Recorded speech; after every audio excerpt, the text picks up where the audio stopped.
Hello, everyone. Today we are joined by Bellator's number 6 ranked middleweight, Aaron Jeffery. Aaron, how are we doing today? I'm good, bro. How are you? Good, good. Great to hear you. Great to talk to you. I actually wanted to talk to you about the rankings. Actually, you're ranked number 6, but Austin Vanderford is ranked above you, and you knocked him out. Talk to me about that. Like, why do you think things are the way they are? I have no idea, man. The way the rankings work, it's just it's like a panel of media people. There's I don't know how many of them, but they just vote, and then it like averages out the votes. So for whatever reason, I guess more of them voted him above me than not. So yeah, that's what happened. Okay. I've actually talked to one of the panelist members. He's a new panelist member, and he says hmm that's one of the things he's going to try to fix is getting you ranked hmm on Vanderford because he thinks there's makes no sense that you're ranked under him. So weird. It And is. then a bunch of them, I guess, just they voted John Salter into the rankings, but a Yeah. bunch of them didn't vote for John Salter because he retired. Yeah. So he beats me and ends up just Ends up dropping dropping. five Yep. spots. Yeah, so Makes weird, no man. sense. Yeah, it's very strange. Very strange. So speaking of the John Salter fight, obviously it didn't go the way you would have planned, but I just wanted to ask, any thoughts post fight about that?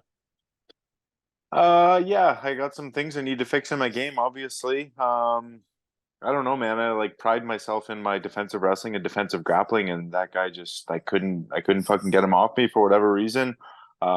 He's obviously a great grappler, a really good wrestler. He's a black belt in jiu-jitsu. He was super sticky. He was strong. Um, I think I made some tactical mistakes in the striking. I think I was over aggressive, and that's what kept getting me taken down. I was like rushing in with punches, and he was just shooting under my punches. So, yeah, I got some things to fix, obviously. Okay. I don't think it was necessarily, the fight you wanted, but you also didn't have you had good moments in that fight. You had good moments in the striking in that fight. You clipped him a couple times, but it was like every time you clipped him, he just got right back on you. Yeah, And yeah. He said a lot of nice things about me and like his post fight media shit, which is it's cool. I mean, it doesn't mean that much. He still beat me, but yeah, he was just saying like that was the fight he needed to fight. If you've ever fought Aaron Jeffrey, you know you don't want to get hit by him.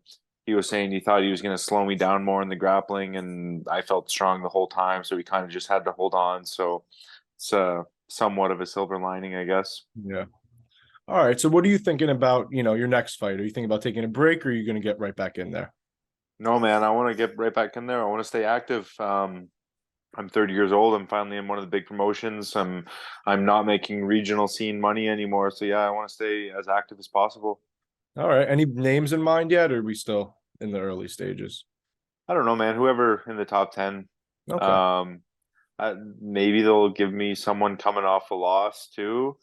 I don't know. They're kind of weird with the matchups, right? So we'll see Yeah, what they happens. are. All right.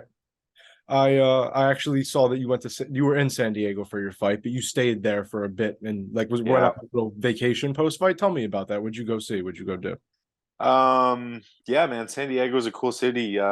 It's like super hipster. There's like lots of little like towns and stuff around. So, me and my girlfriend just would like pick a spot every day, go walk around, grab a coffee, eat a bunch of shitty food. I must have eaten like a million cookies on this trip.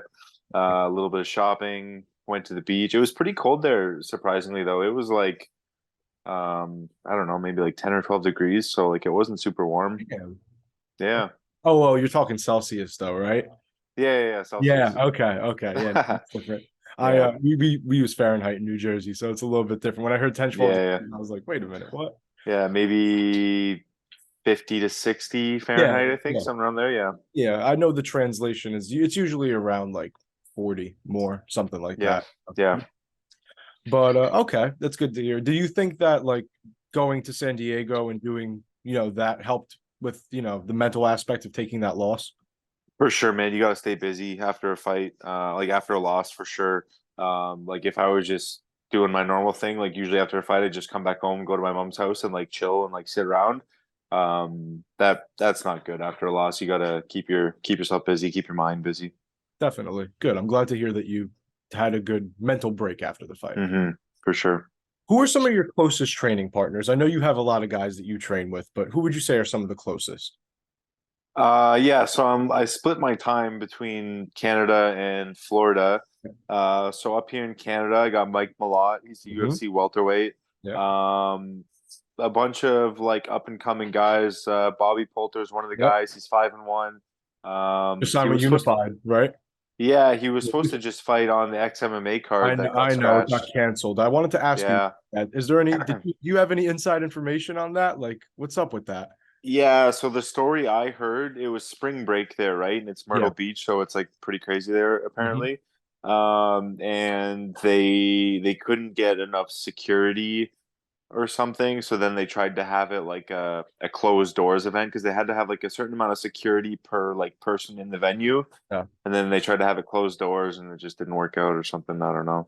I saw, and that's the thing. I saw that a bunch of the fighters that were supposed to fight on that night started signing with different promotions. So Yeah, it's obviously not things are good. going downhill for that. But Yeah. I don't blame the fighters. I mean, obviously Bobby, and I mean there was Luis Pena. There was a lot of like former Yeah. C Yeah, guys, dude. former They Bellator always had guys. like a lot of big names on their shows. Yeah, Maybe that's why they were paying guys pretty decent and it was a really small promotion. They probably ran out of money, I guess. yeah, probably something like that. All right. But yeah, I got Mike Malott, Bobby Poulter. There's another kid in my gym, Clayton Pye, was like he won the Olympic trials. Okay. He's still amateur right now, but he's like a phenomenal wrestler and grappler. He just got into MMA, so he's a really good training partner for me. Okay. One of my coaches, Andre Grambois, he's another big boy. He's a black belt. Um, I don't know. I hate when I miss names. But then down at Killcliff, obviously, like the list of guys there is wild. Yeah, I can Um, only imagine. yeah, Impa Kasanganai, one of my main guys down there. Ong from One FC, Brendan Allen, Delano Taylor. Like Yep. there's tons of guys. I've interviewed Delano too. We talked about you before. So yeah, Yeah, he's a cool. cool guy. He's Yeah, fucking no, good, he's man. great. He's very He's good. great. He's great. He has a fight coming up too. This is it Yeah, this yeah. weekend or yeah, this weekend. Yeah, I think Yeah, it's this weekend. Yep. yes. So I wanted to ask you a little bit, guys like Bobby Poulter, Michael Malott. How do you feel about the rise of the Canadian MMA scene? You kind of see it now. I mean, UFC's going Hmm. back to Vancouver. The Hmm. rise of the MMA Canadian scene, it's coming back. It's coming back. So just how do you? Finally, man. Yeah, it's good. It's just weird because there's a decent amount of like really high level guys and like UFC fighters and stuff in Canada, but we're all like so spread out. Mhm. So it's like hard to train with a lot of these guys. Like there's people in Montreal, which is like 6 hours from me. Yeah, There's a Canada. bunch of people on the West Coast. We're just like all spread out. So it's kind of hard to get like a really good crew of guys together. But here in Niagara, we got a pretty good crew right now. Nice, nice. So you're a sports nutritionist on the side. Talk to me a little bit about that. You co-authored in a like study and everything. Just talk Yeah. a little bit about your love for sports nutrition. Yeah, I kind of got into it like around the same time as fighting. I went to school for medical sciences. I thought I was gonna do more schooling and actually use my brain in life, but decided to be a fighter. But yeah, I kept with the nutrition stuff. I did the certification. I worked in a nutrition clinic for 4 years. And then I started running my own business. I don't even work with athletes that much. Like I work with some fighters, but fighters are difficult to work with, as you probably know from trying to interview us. But just a lot of kind of like average Joe people, like gym goers that are trying to lose a few pounds or whatever. That's like my main clientele. Okay.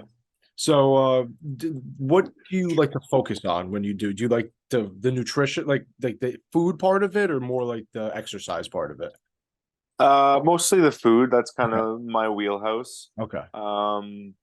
Yeah, it's very different for everyone. Like everyone's got their own issues or goals or whatever. So yeah, it's very individual.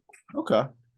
I wanted to ask you about Elias Theodorou. I know you guys were really close. I was a big fan of him as well. So I just Mhm. wanted to say, how has it been without him? Has everything been going okay? Yeah, I Okay. mean everything's the same. It's fucking weird, man. It still feels surreal. Like I still feel like I'm gonna see the guy one day. Like it still doesn't make sense. I Doesn't can't wait to watch his next compute fight. in my brain. Yeah, What's no, that? I can't wait to watch his next fight. I know exactly. Yeah, man, Yeah. it's crazy. Like in almost every day on Instagram, I get like the memories. Like didn't realize how much I hung out with the guy, but it's like every day it was like 2 years ago today with Elias, 3 years ago today with Elias, 4 years ago today with Elias. So yeah, it's weird, man. So you're in Bellator, and obviously that they have the whole Grand Prix thing going on. If Hmm. they approached you and asked, hey, do you want to join a middleweight Grand Prix? Would you be interested? For sure, yeah, because I know that would keep me active, and that's what I want. Okay. Have you ever fought in like a tournament style? Anything? Like in MMA. No. I did kickboxing tournament, jiu-jitsu tournament, but never MMA. Okay. So that'd definitely be an interesting change of pace, something different for you. Yeah, for sure. All right. Well, that's it for me, Aaron. That's all I got. All Cool, right. bro. It was great talking to you. Thank you. You too, man.